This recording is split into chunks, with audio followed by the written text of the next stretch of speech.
In the silent, sacred halls of the Apostolic Palace, a moment unfolded that would change Lance Corporal Lukas Baumann forever. It had been 5 years earlier, during an ordinary audience at the Vatican. A child, lost and crying, had been separated from his family in the dense crowd. Protocol demanded that Lukas remain still, radio for assistance, and let others handle the situation. But something inside him refused to ignore the boy's desperate sobs. Lukas moved, only a few steps, but enough to lift the child high above the crowd, reuniting him with his frantic mother. What seemed like a minor break in protocol did not go unnoticed. Days later, Lukas was summoned, alone, to the private study of Pope Francis himself. The room was simple, sunlight streaming through the windows, catching motes of dust dancing in the air. The Pope did not sit behind his desk, but in a modest chair by the window, waving Lukas to sit across from him. "You know why you're here?" the Pope asked gently. Lukas, heart-pounding, nodded. "Yes, Your Holiness. I broke formation. I apologize." Francis raised a hand, stopping him. "Why did you move, son?" Lukas hesitated, choosing his words with care. "The child reminded me of someone. My brother. When we were young, I couldn't reach him once in a crowd. He was hurt." The Pope leaned back, his weathered face full of understanding. "You were trained to stand still," he said. "But sometimes God calls us to move." That conversation lasted only minutes, but its impact ran deeper than any ceremony, any marching drill Lukas had ever mastered. Pope Francis spoke to him not as a superior to a subordinate, but man to man. He shared his own regret. A time, in his youth, when he chose loyalty to institution over compassion, and how that decision had haunted him ever since. Before Lukas left, the Pope placed a hand on his shoulder. "Sometimes the holiest thing we can do is move when the world expects us to stand still," Francis whispered. "And when the time comes, remember, we say goodbye twice, once for the body and once for the soul." Lukas returned to his quarters that day a changed man. The conversation stayed with him, like a hidden compass guiding his heart. It was not about breaking rules recklessly, but about understanding that rules exist to serve humanity, not to replace it. Years later, on the day of Pope Francis's funeral, that memory would resurface, stronger than ever. Beneath his uniform, pressed close to his heart, Lukas carried a letter written by the Holy Father himself, a final message, a final trust, and Lukas knew, when the moment came, he would honor that promise, no matter the cost. The morning of Pope Francis's funeral broke cold and reluctant over St. Peter's Square. Mist clung stubbornly to the cobblestones, refusing to yield to the pale April sun. Lukas Baumann stood in formation among the Swiss Guard, a sea of solemn color in their traditional red, blue, and yellow uniforms. His polished boots were locked. In place, his halberd held steady. From the outside, he was a portrait of perfect discipline, but hidden beneath his breastplate, tucked against his heart, was the letter, the last message from the man he had once spoken with not as a soldier, but as a son. The organ music began, low and mournful, sending vibrations through the ancient stones. The procession emerged from the basilica, a river of altar servers, bishops, and cardinals flowing forward. And finally, the coffin, simple, humble, just as Pope Francis had requested, appeared, carried by 8 pallbearers clad in black. Lukas felt the weight inside his uniform press against him. Heavier with each slow step the coffin took toward its final resting place. The words from the letter echoed in his mind. "Sometimes the holiest thing we can do is move when the world expects us to stand still." The square fell silent, holding its collective breath. The sacred choreography of the Vatican's centuries old. Rituals unfolded precisely as expected. Every eye was watching, every camera was rolling. Discipline was everything today. Tradition demanded it, duty required it. And yet, without hesitation, Lukas took a single step forward. The sound of his boot striking the marble was like a thunderclap in the silence. Heads turned, Whispers rippled through the massive crowd. Shock and confusion flashed across the faces of nearby clergy. Another step. Lukas was halfway to the coffin now. The cardinals exchanged alarmed glances. A German chancellor leaned toward her aide.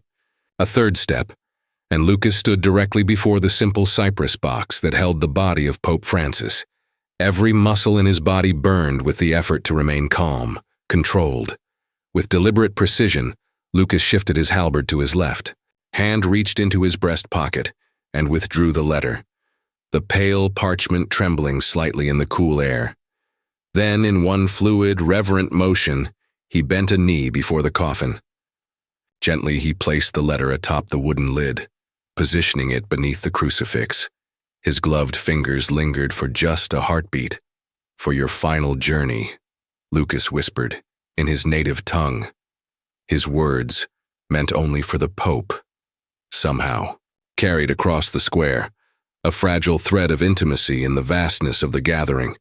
He rose smoothly, 3 steps back, restoring the formation, halberd upright, face once again a mask of stoic devotion. The entire disruption had lasted no more than 28 seconds, but it left a wound, a beautiful, aching wound on the pristine ceremony of the day. Lukas had moved, and in doing so, he had honored something far greater than tradition. The funeral mass continued, as it had to. Billions of eyes were watching. The Vatican's centuries-old machinery absorbed Lukas's unprecedented action, like a river flowing around a sudden, unexpected stone. But beneath the surface, deep currents had shifted.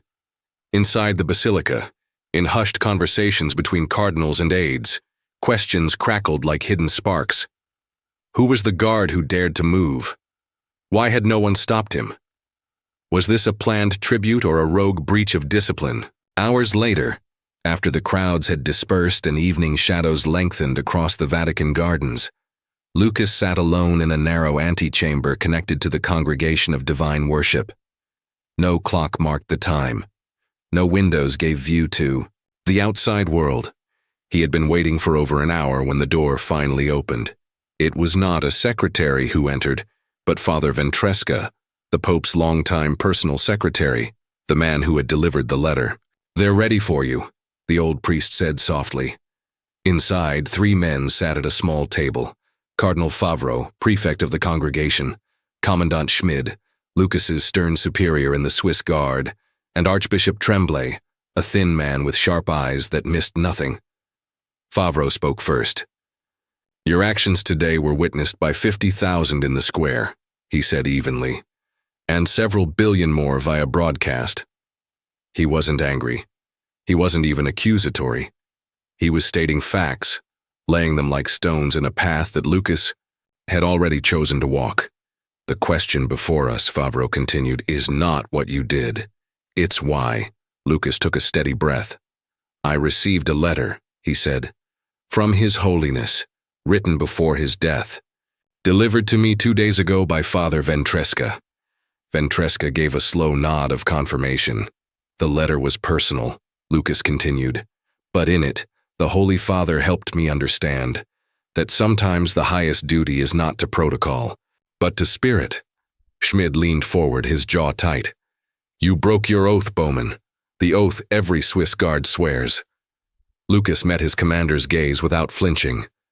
"With respect, sir," he said quietly, "I believe I honored the deeper meaning of that oath." Favreau studied him for a long moment, then gestured for Lukas to place the letter, or rather a copy Lukas had made, on the table. The cardinal adjusted his reading glasses and read aloud, "If one man can carry love into tradition, let him do so bravely." Silence fell over the room, heavy, profound. Finally, Cardinal Favreau spoke. "We will take no formal action against you, Guard Baumann. No charges, no public censure. Your service record remains unblemished." Relief almost washed over Lukas, until Favreau added, "However, for practical reasons, you can no longer serve in ceremonial positions. Too many saw what happened. Too many would ask why." Lukas bowed his head in understanding. He would not be dismissed, but he would be removed from the spotlight, hidden away from the eyes of tourists, diplomats, and cameras. As he rose to leave, Father Ventresca touched his arm gently and whispered, "He knew the cost, son. And he chose. You anyway?" Lukas left the room with his back straight, his face calm and his heart heavier, but stronger than ever before. Weeks slipped by quietly after Lukas's reassignment. Gone were the vibrant colors of his Swiss Guard uniform, replaced now by the simple black attire of the Apostolic Archives Division. His new world was one of parchment, stone corridors, and the soft shuffle of history breathing through ancient manuscripts. Few visitors, fewer distractions. Silence became both companion and confessor. Yet within Lukas, something was stirring. The letter buried with Pope Francis had not weakened his sense of duty. It had deepened it, rooted it in something larger than rules. It taught him that true discipline was not blind obedience. It was knowing when to obey, and when obedience itself would betray the spirit behind the law. Most days, Lukas moved quietly through the labyrinthine archives, patrolling the halls, lined with centuries of human faith, frailty, and hope, stored carefully away like fragile memories. He exchanged polite nods with his colleagues. Most said nothing of the funeral. A few younger guards still looked at him with a mixture of curiosity and uncertainty, as if they recognized something had shifted but didn't yet know how to name it. One evening, as Lukas paused in the guard chapel, a younger Swiss guard named Thomas approached him hesitantly. "Was it worth it?" Thomas asked, his voice almost a whisper. Lukas looked at the flickering candlelight before answering. "It wasn't about worth," he said slowly. "It was about rightness." Thomas frowned slightly. Lukas continued, "Rules protect what matters, but sometimes the greatest respect you can show a rule is knowing when following it would cause greater harm." The younger man nodded, not fully understanding yet, but sensing the truth in it all the same. The archives suited Lukas in a way that ceremony never had. Here, among centuries of letters, confessions, and prayers, he found quiet company in those who had also wrestled with faith and duty across generations. One afternoon he came upon Monsignor Deza, his supervisor, studying an ancient document, a letter from St. Augustine to St. Jerome. Without looking up, Deza said, "Even the saints, Lukas, admitted when they misunderstood tradition. They valued truth over being praised for blind loyalty." He rolled up the manuscript with great care and added, "You belong here. Some men guard ceremony, others guard meaning. It wasn't forgiveness, it wasn't absolution, but it was recognition, and for Lukas that was enough." As he crossed the Vatican gardens one late afternoon, the warm sun casting long shadows over the paths, a school tour passed by. A boy, no more than 11, broke away from the group, recognizing Lukas instantly. "You're the guard who moved," the boy said, his voice filled with awe. Lukas smiled softly. "Yes," he replied. "Were you scared?" the boy asked. "No," Lukas answered, his voice firm but kind.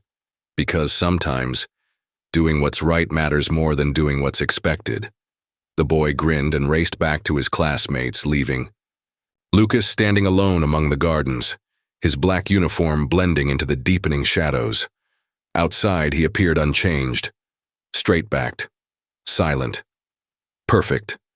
But inside, where no eye could see, a new foundation had been laid. One built not just on obedience but on understanding, not just on rules, but on love, and that, Lukas knew, was the holiest kind of discipline. The seasons changed, but within the hidden corridors of the Vatican archives, time felt almost still. Lukas Baumann carried out his duties with the same quiet precision he had always been known for. He checked the corridors, monitored the ancient reading rooms, and guarded the sacred documents of history with unwavering vigilance. But those who looked closely, if anyone cared to look, would have seen it. He was not the same man who had once stood so rigidly in St. Peter's Square. Inside, where no eyes could reach, Lukas had become something more. Not a man who had broken tradition, but a man who had remembered its soul. The world moved on. News cycles faded. A new pope was elected. The ceremonies resumed, but for those who had witnessed that 28 seconds of defiance, those few, who truly understood, it left an imprint time could not erase.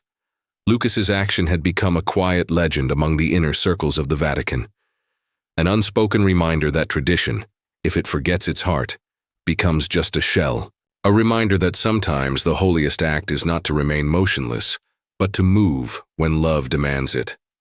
Years later, younger guards would occasionally whisper about him in the quiet halls. They spoke not of the rule he broke, but of the courage it took to honor a deeper promise, the one not written into the manual, but etched into the very nature of service itself. And Lucas? He found peace, not in recognition, not in accolades, but in the simple, enduring certainty that he had been faithful, not just to a code, but to the spirit behind it. One evening, as twilight settled over the Vatican gardens, Lucas paused at the fountain where he had once spoken to the young boy. The water caught the soft gold of the setting sun, and for a moment the years seemed to fall away. He closed his eyes and whispered, not to the boy, not to the crowd, but to the man who had once placed a hand on his shoulder and said, "Sometimes, the holiest thing we can do is move, Fodina riser." For your final journey, the words felt just as real now as they had on that sacred day. No fanfare, no audience, just a simple prayer carried on the evening breeze. Lucas understood then, legacy is not what the world remembers. It's what your soul refuses to forget.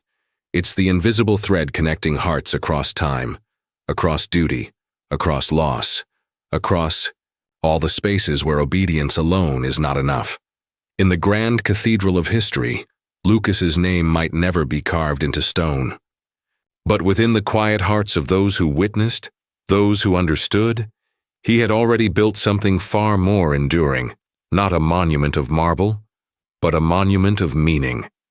And in the silence of the Vatican's oldest corridors, where history breathed slow and deep, that monument stood eternal, steady, unseen, unbreakable.